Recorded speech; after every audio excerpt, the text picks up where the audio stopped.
Rush hour traffic on Dubai's Sheikh Zayed Road and the 12-lane highway is in gridlock. Despite aggressive construction, as the Emirates' population soars, the roads remain overwhelmed, with some 80% of citizens still driving to work.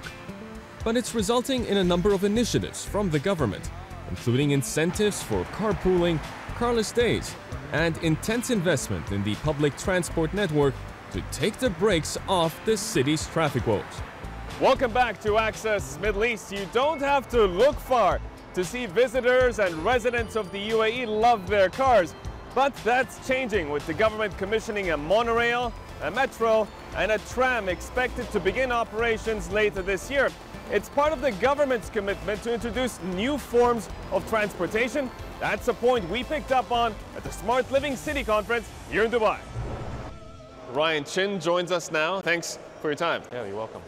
You and your team are working on a stackable electric shared two-passenger car that, in your words, are going to redefine urban mobility. And I've seen the concepts. They're a radical departure of what it is that I'm used to. When are we going to see these kinds of cars hit the road? Well, they're already starting to, or at least different variants of that. The vehicle that we designed has already been prototyped for European roads, crash tested and so forth.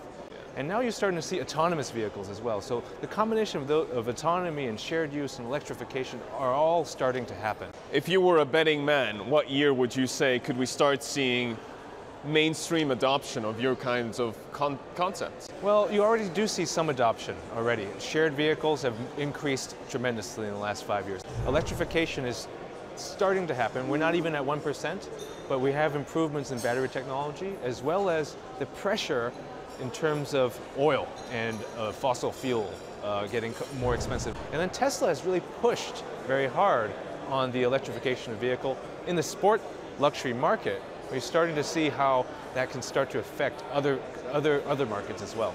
You still didn't give me a year though. Yeah, the range is probably within 5 to 10 years, I would say. And the range is important because when you buy a car today, cars last about 15 years, 10 to 15 years. So if you're going to do a total fleet replacement, it's going to take that long. You mentioned the electrification of vehicles, and that is something that arguably could have happened a lot faster were it not for some opposition from the industry itself. Well, I think there's also not only industry, and it's also the energy density question, right? So gasoline is much more energy dense than a battery is, so almost more than 10 times that. So the question from the auto industry point of view is, what is the range? You know, if I fill up a tank of gas now, I can drive 350 miles. But for an electric vehicle, and you could do that in 5 minutes, you go to the gas station and fill up.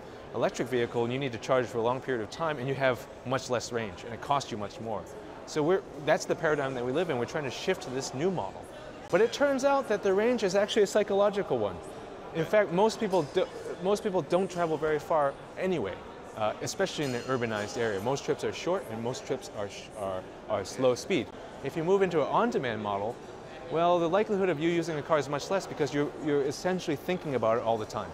So are there any other examples around the world that sort of serve as a benchmark for infrastructure or how smart mobility fits into the equation? Yeah, I think Hong Kong has a really great network.